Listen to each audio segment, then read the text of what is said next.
Big Boss Kannada season 11ರ ಸ್ಪರ್ಧಿ gold Suresh ವಿರುದ್ಧ ವಂಚನೆಯ ಆರೋಪ ಕೇಳಿ ಬರ್ತಾ ಇದೆ. ಬಿಗ್ ಬಾಸ್ ಶೋ ಸ್ಪರ್ಧಿ ವಿರುದ್ಧ ವಂಚನೆಯ ಆರೋಪ ಕೇಳಿ ಬರ್ತಾ ಇರೋದು. ಗೋಲ್ಡ್ ಸುರೇಶ್ ವಿರುದ್ಧ ವಂಚನೆಯ ಆರೋಪ ಕೇಳಿ ಬರ್ತಾ ಇದೆ. ಬಿಗ್ ಬಾಸ್ ಶೋ ಸ್ಪರ್ಧಿ ವಿರುದ್ಧ ಆರೋಪ ಕೇಳಿ ಬರ್ತಾ ಇರೋದು.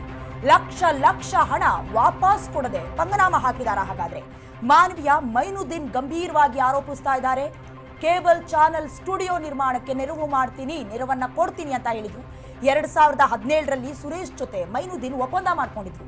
4 ಲಕ್ಷದ ಜೊತೆಗೆ ಹಂತ ಹಂತವಾಗಿ 7 ಲಕ್ಷ ಪಾವತಿ ಮಾಡಿದ್ದಾರೆ.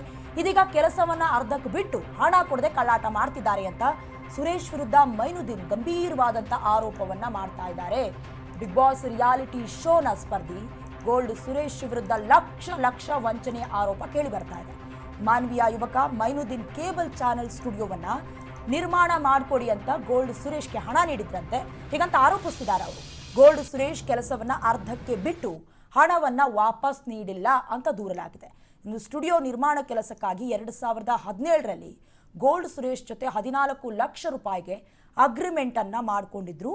ಪ್ರಾರಂಭದಲ್ಲಿ 4 ಲಕ್ಷ ರೂಪಾಯಿಯನ್ನ ಮುಂಗಡವಾಗಿ ನೀಡಲಾಗಿತ್ತಂತೆ. ಅದಾದ ಮೇಲೆ ಹಂತ ಹಂತವಾಗಿ 7 ಲಕ್ಷ ರೂಪಾಯಿ ಹಣವನ್ನ ನೀಡಿದ್ದೀನಿ ಅಂತ ಮೈನುದ್ದೀನ್ ಆರೋಪಿಸುತ್ತಿದ್ದಾರೆ. 2025ರ ಏಪ್ರಿಲ್ 29ರಂದು ಸುರೇಶ್ ಮೈನುದ್ದೀನ್ ಸ್ನೇಹಿತ ಬಸವರಾಜ್ ಅವರ ಖಾತೆಗೆ 50,000 ರೂಪಾಯಿ ವರ್ಗಾವಣೆ ಮಾಡಿದ್ದಾರೆ. ಉಳಿದಿರುವ ಸುಮಾರು 4 ಲಕ್ಷ ರೂಪಾಯಿಯನ್ನ ಪಾವತಿ ಮಾಡಿಲ್ಲ ಅಂತ ಆರೋಪಿಸ್ತಾ ಇರೋದು. ಬಾಕಿ ಹಣವನ್ನ ನೀಡುವ ಭರವಸೆಯನ್ನ ನೀಡಿ ಮುಂಬೈಗೆ ಬನ್ನಿ, ಹಣ ಕೊಡ್ತೀನಿ ಅಂತ ಲೊಕೇಶನ್ ಶೇರ್ ಮಾಡಿದ್ರಂತೆ. ಅಲ್ಲಿಯೂ ಕೂಡ ಹಣವನ್ನ ಪಾವತಿ ಮಾಡಿಲ್ಲ. ಇದು ಮೈನುದ್ದೀನ್ ದೂರ್ತಾ ಇರೋದು, ಆರೋಪಿಸ್ತಾ ಇರೋದು. ಯಾವ ಕಾರಣಕ್ಕೆ? ಅದರಲ್ಲೂ ಕೇಬಲ್ ಚಾನಲ್ ಅನ್ನ ಸ್ಟುಡಿಯೋವನ್ನ ಮಾಡ್ಕೊಡ್ತೀನಿ ಹೀಗಂತ ಭರವಸೆ ಕೊಟ್ಟಿದ್ದಾರೆ. ಆದರೆ ಸ್ಟುಡಿಯೋವನ್ನ ಮಾಡಿಕೊಟ್ಟಿಲ್ಲ, ನಂಬಿಸಿ ವಂಚನೆ ಮಾಡಿದ್ದಾರೆ ಅಂತ ಆರೋಪಿಸ್ತಾ ಇದ್ದಾರೆ. ಆದರೆ ಈ ಆರೋಪಕ್ಕೆ ಯಾವ ರೀತಿಯಾದಂತಹ ರಿಪ್ಲೈ ಬರುತ್ತೆ ಕಾದು ನೋಡಬೇಕು. ಸದ್ಯದ ಪರಿಸ್ಥಿತಿಗೆ ಇಬ್ಬರ ನಡುವೆ ಕಾಂಟ್ರಾಕ್ಟ್ ಆಗಿತ್ತಂತೆ. ಅದಾದ ಮೇಲೆ ಗೋಲ್ಡ್ ಸುರೇಶ್ ನನಗೆ ಕೈ ಎತ್ತಿದ್ದಾನೆ, ಮೋಸ ಮಾಡಿದ್ದಾನೆ, ಧೋಕಾ ಮಾಡಿದ್ದಾರೆ ಅನ್ನುವಂಥ ರೀತಿಯಲ್ಲಿ ಆರೋಪಿಸ್ತಾ ಇದ್ದಾರೆ.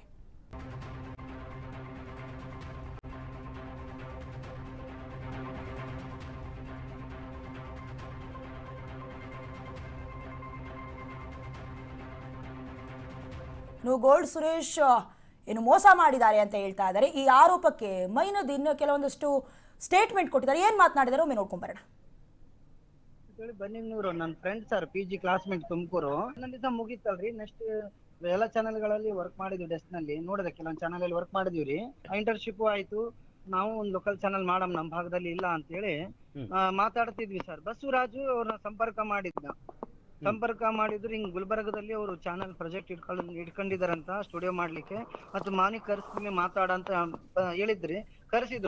ಕರೆಸಿದ್ರಂತ ಮಾತಾಡಿದ್ವಿ. ಅವ್ರ ಜೊತೆ ಇನ್ನೊಬ್ರು ಬಂದಿದ್ರು. ಅವರು ಬಂದ ನಂತರ ಅವ್ರಿಗೆ ಮಾತಾಡಿ 1 ಲಕ್ಷ ರೂಪಾಯಿ ಅಡ್ವಾನ್ಸ್ 1 ಲಕ್ಷ ರೂಪಾಯಿ ಕೊಟ್ಟಿವಿ ಸರ್. ಅದಾದ ನಂತರ ಇನ್ನೊಂದ್ಸಲ 1 ಲಕ್ಷ ರೂಪಾಯಿ ಇವ್ರಿಗೆ ಕ್ಯಾಶ್ 4 ಲಕ್ಷ ಕೊಟ್ಟಿದೀನ್ರಿ ಇವ್ರಿಗೆ. ಇದು ಅಗ್ರಿಮೆಂಟ್ ಅಲ್ಲಿ ಸುರೇಶ್ಗೆ ನಾನು ಮತ್ ನನ್ನ ಫ್ರೆಂಡು ನಮ್ಮ ಅಣ್ಣವ್ರು ಕೊಟ್ಟಿದ್ದು ಸರ್. ಅವ್ರು ನಮ್ಮ ಅಣ್ಣವ್ರು ವ್ಯಾಪಾರಸ್ಥರು ಸರ್. ನಾನು ಒಬ್ಬನೇ ಎಜುಕೇಶನ್ ಅದ್ರಾಗ ಮಾಡಿರೋದು. ಹಾಗಾಗಿ ಅವ್ರು ಬಹಳ ಅಮಾಯಕರು ಅಂತೇಳಿ ನೋಡಿನೇ ಮೋಸ ಮಾಡ್ಯಾರ ಸರ್. ಹಾ ಸರ್, ಈ ಬಿಗ್ ಬಾಸ್ ನಲ್ಲಿ ಬಂದಿದ ನಂತರ ನಾನು ಇವು ಯಾವ್ದು ಟ್ರೋಲ್ಸ್ ನಾಗ ಬರಕತ್ತಿದ್ವು ವಿಡಿಯೋ ಫೋಟೋಸ್ ಸ್ಕ್ರೀನ್ ಶಾಟ್ ಹೊಡೆದೆ. ನನ್ನ ಫ್ರೆಂಡ್ ಬೆಂಗಳೂರಲ್ಲಿ ಒಬ್ಬ ಪೊಲೀಸು ಇವನ ಸುರೇಶ್ ಹತ್ರ ರೊಕ್ಕ ಇಸ್ಕೊಟ್ಟಿದ್ದ 2 ಲಕ್ಷ, 1 ಲಕ್ಷ 2 ಸಲ ಇಸ್ಕೊಟ್ಟ. ಅದೇ ಲಾಸ್ಟ್ ಇವ್ರ ಹತ್ರ ಅಮೌಂಟ್ ಬಂದಿದ್ದು. ಅವನಿಗೆ ಹಾಕಿದ್ದೆ. ನಮ್ದು ದೋಸ್ತರಿ ಮಾನ್ಯವರೇ, ಅಲ್ಲಿ ಶ್ರೀರಾಮ್ಪುರಂದಾಗ ಪೊಲೀಸ್ ಇದಾರ್ರಿ. ಅವರು ಇವನೇ ಮಚ್ಚ ಅಂತ ಅಂದ. ಇವನೇ ಅಂತ ಹೇಳಿದ ನಂತರ ಕನ್ಫರ್ಮ್ ಆಯ್ತು. ಬಸವರಾಜ್ಗೆ ಹಾಕಿದ್ದೆ ಇವನೇ ಅಂತ. ಕಾಂಟ್ಯಾಕ್ಟ್ ನಂಬರ್ ತಗ, ಹೆಂಗನ ಮತ್ತೆ ಉಳಿದಿರೋ ಅಮೌಂಟ್ ಅನ್ನ ಕೇಳ್ತೀನಿ. ಗೋಲ್ಡ್ ಹಾಕೊಂಡಿರೋದು ನೋಡಿದ್ರೆ ನಮ್ ಸಾಲ ಏನ್ ದೊಡ್ಡದೇನಲ್ಲ ಅಂತ ಅನ್ಕೊಂಡಿದ್ವಿ. ಆಯ್ತು ರೀ ಸರ್. ಮೊನ್ನೆ ಏಪ್ರಿಲ್ ಅಲ್ಲಿ 50,000 ಹಾಕಿದ್ದಾರೆ ಸುರೇಶ್ ಅವರು. 50,000 ಹಾಕಿದ್ದಾರೆ. ಅದಾದ ನಂತರ ಉಳಿದ ಅಮೌಂಟಿಗೆ ನಾ ಕೊಡ್ತೀನಿ ಅಂತ ಹೇಳಿ 2 ತಿಂಗಳಾಯ್ತು ಗೋಳಾಡ್ತಿದ್ದಾರೆ. ಇವತ್ತು ಬೆಂಗಳೂರು ಬಾಂಬೆದಾಗ ಇದಾರಂತ್ರಿ. ಯಾವ ಟೆಂಪಲ್ಗೆ ಹೋಗಿದಾರ. ಲೊಕೇಶನ್ ಕಳಿಸಿದಾರೆ. ನೀನು ಬಸವ ಬಾ, ಇಲ್ಲಿ ಕೊಡ್ತೀನಿ ಅಂತ ಹೇಳಿ. ನಾವೇನಂದ್ವಿ, ನಾವ್ ಯಾಕೆ ಹೋಗಮ್ಮ, ಇಷ್ಟೆಲ್ಲಾ ದಾರಿ ಇದಾವ, ನಾವ್ ಯಾಕೆ ಹೋಗಮ್ಮ, ನಮ್ ಮೋಸ ಹೋಗಿವಿ, ನಾವ್ ಏನ್ ಮಾಡ್ಕೊಂತೀವಿ ನಮ್ಗೆ ಹೇಳಿದ್ರಿ. ಬೇಕಾದ ಏನ್ ಮಾಡ್ಕೊಂತ ಮಾಡ್ಕೊ ಅಂತ ಹೇಳಿದಂತ್ರಿ ಬಸವರಾಜ್ಗೆ ಹೇಳಿದಾರೆ. ಯಾರು? ಸುರೇಶ್. ನನ್ ಜೊತೆಗೆ ನನ್ ಚಾಟಿಂಗ್ ಮಾಡಿದನ್ರಿ. ನಾನೆಲ್ಲ ವಾಟ್ಸ್ಆಪ್ ಕಾಲ್ ಮಾಡ್ರಿ ಅಂತ ಹೇಳ್ತಾರ, ಚಾಟ್ ಮಾಡ್ರಿ ಅಂತಾರ. ಅದ್ರಾಗ ಡಿಲೀಟ್ ಆಗುತ್ತ್ರಿ. ಇದು ನಾರ್ಮಲ್ ಮೆಸೇಜ್ ನಾನ್ ಮಾಡ್ತಿದ್ದೀನಿ, ನನ್ ಪ್ರೂಫ್ ಆಗ್ಲಿ ಅಂತ ಹೇಳಿ ನಾನು ನಾರ್ಮಲಿ ಡಿಸ್ಕಸ್ ಮಾಡ್ತಿದ್ದೀನಿ. ಹೂ ಇಸ್ ದಿಸ್ ಅಂತ ಹಾಕ್ತಾರ. ಅದಕ್ಕಿಂತ ಮುಂಚೆ ವೇಟ್ ಬ್ರದರ್ ಅಮೌಂಟ್ ಬರೋದಿದೆ ಅಂತ ಹೇಳಿ ಹಾಕ್ತಿದಾರೆ. ಎಲ್ಲ ಇದಾವ್ರಿ. ಮಾತ್ ಬದಲ ಅವ್ರು ಬಹಳ ಫ್ರಾಡ್ ಮಾಡಿದಾರೆ. ಬಸವರಾಜ್ ಪಾಟೀಲ್ ಅಂತ ಹೇಳಿ ಬನ್ನಿನೂರು ನನ್ನ ಫ್ರೆಂಡ್ ಸರ್.